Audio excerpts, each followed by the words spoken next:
जब मस्जिद बन जाए फिर उसको आबाद करना, उसमें आना जाना रखना, उसके साथ ताल्लुक़ कायम रखना, कान लगाए रखना, अजान कब होती है मैं मस्जिद में जाऊं, बेताब रहना कि मैं मस्जिद में पहुंचूं, मस्जिद के साथ मोहब्बत करना।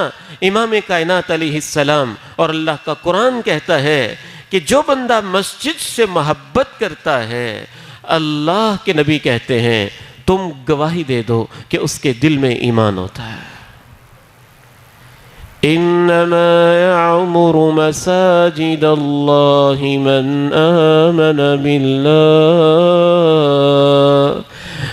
आमन बिल्लाहि वल यौमिल आखिर व अक़ामस्सलाह व आतज़्ज़काह।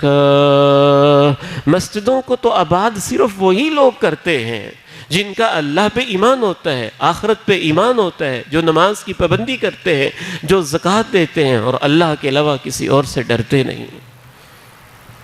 वो हकीकत में मस्जिदों को आबाद करने वाले होते हैं।